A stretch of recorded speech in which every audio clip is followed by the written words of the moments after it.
Assalamualaikum warahmatullahi wabarakatuh. Halo siswa-siswi kelas 7, bagaimana kabarnya? Semoga selalu dalam keadaan baik dan kondisi yang sehat. Selamat datang dalam pembelajaran seni budaya. Saat ini, pembelajaran kita dilaksanakan secara daring dikarenakan adanya pandemi COVID-19. Meskipun begitu, diharapkan siswa-siswi dapat terus semangat dalam belajar dan tidak lupa kita sama-sama berdoa agar pandemi ini segera berakhir dan kita bisa melaksanakan pembelajaran secara tatap muka. Sebelum kita memulai pembelajaran, ada baiknya kita berdoa terlebih dahulu agar kita diberi kemudahan dan kelancaran dalam memahami materi. Berdoa, mulai.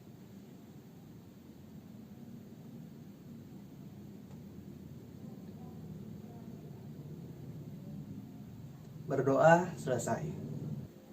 Nah, ada yang tahu nggak nih materi kita di awal semester ini apa? Ya, benar sekali. Materi kita kali ini yaitu menggambar flora, fauna, dan alam benda. Oleh karena itu, silahkan buka buku cetak kalian dan siapkan buku tulis. Silahkan catat hal-hal yang penting.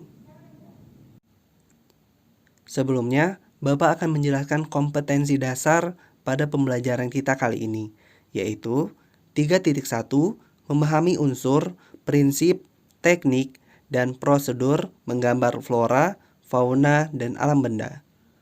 4.1 menggambar flora, fauna, dan alam benda. Selanjutnya, yaitu tujuan pembelajaran. Pada pembelajaran kita kali ini, siswa diharapkan dapat mengidentifikasi kekayaan dan keunikan flora, fauna, dan alam benda. Selanjutnya, diharapkan siswa dapat mendeskripsikan keunikan flora, fauna, dan alam benda.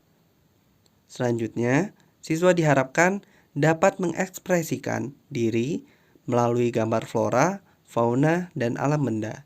Dan yang terakhir, siswa diharapkan dapat mengkomunikasikan hasil gambar flora, fauna, dan alam benda. Langsung pada pembahasan materi, yaitu menggambar flora, fauna, dan alam benda. Alam merupakan sumber belajar yang tidak akan pernah habis untuk digali. Keanekaragaman flora dan fauna dapat menjadi sumber inspirasi dalam menggambar. Selain flora dan fauna, ternyata benda-benda alam juga dapat dijadikan sebagai inspirasi dalam menggambar loh. Berikut beberapa contoh dari gambar flora, fauna, dan alam benda. Apa sih pengertian dari menggambar? Nah, sejak kecil kalian pasti sudah sering sekali menggambar. Tapi, apakah kalian tahu pengertian dari menggambar tersebut? Nah, pengertian dari menggambar yaitu menggambar merupakan aktivitas mental dan fisik yang dituangkan dalam bentuk goresan tangan menggunakan media 2 dan 3 dimensi. Yang dimaksud dengan aktivitas fisik yaitu aktivitas yang berhubungan dengan keterampilan menggunakan peralatan menggambar.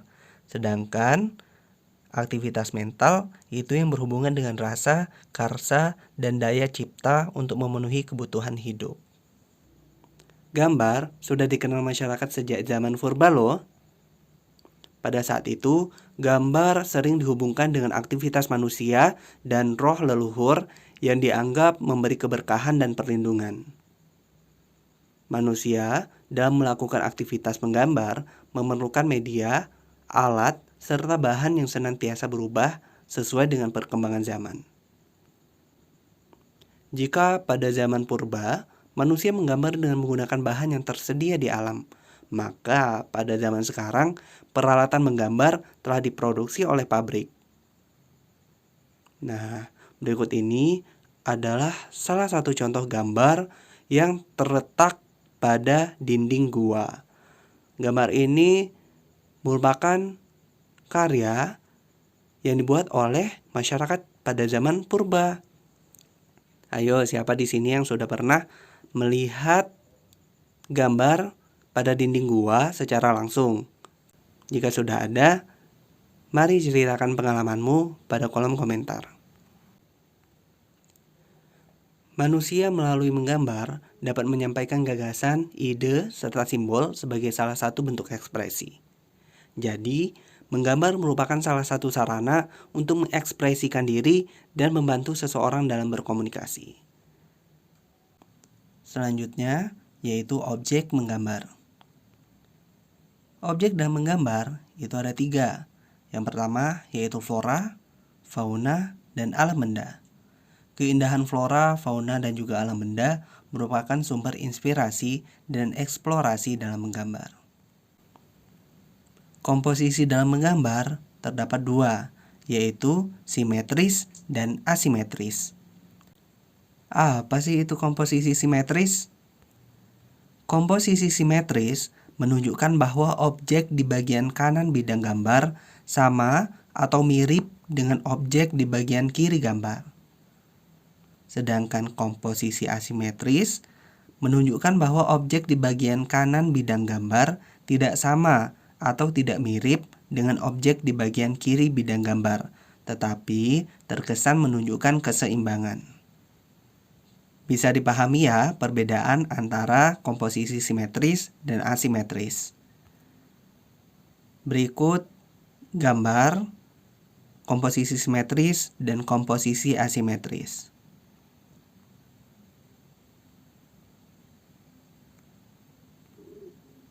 Bagaimana sih cara dan proses dalam menggambar? Nah, biasakan sebelum menggambar, buatlah sketsa terlebih dahulu. Selain itu, dalam menggambar juga harus memperhatikan prinsip-prinsip dalam seni rupa, seperti proporsi, komposisi, keseimbangan, tekstur, dan gelap terang. Beberapa tahapan yang harus dilakukan pada saat menggambar sebagai berikut. Yang pertama, mengetahui bentuk dasar dari objek yang akan digambar. Yang kedua, mengetahui bagian-bagian dari objek gambar. Yang ketiga, menyusun atau menyambung bagian per bagian menjadi gambar yang utuh. Keempat, memberikan dimensi gelap terang baik hitam putih ataupun berwarna. Dan yang terakhir, memberi kesan untuk latar belakang. Dan yang gak kalah pentingnya, kamu harus berlatih dan sabar sampai menguasai bentuk dasar bagian-bagian dari objek yang digambar. Mulailah berlatih dari bentuk flora, fauna, dan benda buatan manusia yang paling sederhana dan bisa digambar. Yang pertama yaitu menggambar flora. Pasti semuanya pada tahu kan, apa itu flora? Flora adalah tumbuh-tumbuhan. Bagian-bagian flora dapat digunakan sebagai objek gambar, misalkan bentuk daun, bunga, dan buah. Bagian-bagian flora ini dapat digambar secara terpisah atau digabung menjadi satu rangkaian. Selanjutnya, berikut tahapan untuk menggambar bunga mawar. Yang pertama, gambarlah objek secara garis besar. Yang kedua, gambarlah kelopak dengan cermat sesuai dengan arah melingkar bunga. Yang ketiga, tentukan titik pusat bunga dan tempat batang yang bertemu dengan kelopak. Ini akan membantu menemukan posisi pusat bunga. Dan yang keempat, berilah arsiran atau warna agar lipatan dan tekstur gambar lebih berkesan hidup. Yang kedua yaitu menggambar fauna. Fauna adalah hewan. Fauna atau hewan memiliki jenis yang berbeda-beda. Ada yang berkaki 4. Ayo apa contohnya? Sapi, kucing itu adalah hewan yang berkaki 4. Selanjutnya ada hewan yang berkaki 2. Apa contohnya? Hewan berkaki 2 contohnya adalah ayam, kemudian angsa, dan masih banyak lagi. Kemudian ada hewan yang hidup di air dan di darat. Semuanya pasti tahu dong, mana hewan yang hidup di air dan mana hewan yang hidup di darat. Hewan juga ada yang bersifat galak dan jinak. Setiap hewan memiliki bentuk badan yang berbeda-beda. Kamu bisa menggambar hewan mulai dari badannya, kemudian berlanjut kepala, kaki, atau cakarnya. Nah, berikut ini ada contoh menggambar itik. Yang pertama yang harus dilakukan adalah buatlah gambar berbentuk oval untuk badan. Selanjutnya, tambahkan bentuk kerucut untuk leher, kepala, dan ekor. Dan yang ketiga, berilah arsiran atau warna pada gambar itik. Yang ketiga yaitu menggambar alam benda. Menggambar alam benda disebut juga menggambar bentuk. Alam benda dapat terdiri atas benda buatan manusia dan benda yang sudah terbentuk dari alam. Contoh benda buatan manusia dapat berupa kendi, piring, mangkuk, gelas, dan beraneka ragam bentuk lainnya. Sedangkan alam benda yang terdapat di alam yaitu seperti batu, batang kayu, air, dan awan. Berikut terdapat contoh menggambar piring dan cangkir. Yang pertama, gambarlah bentuk silinder dan oval. Kemudian, buatlah setiap bagian menjadi bentuk cangkir dan piring. Sempurnakan gambar dengan menggunakan arsiran atau warna. Selanjutnya, alat dan media. Ketika kita ingin menggambar, tentunya kita membutuhkan alat dan media. Yang pertama, kita membutuhkan pensil. Kemudian, pensil warna, krayon, pulpen, dan yang pastinya kita membutuhkan kertas gambar atau buku gambar. Selain itu, tentunya kita juga membutuhkan penggaris dan juga penghapus.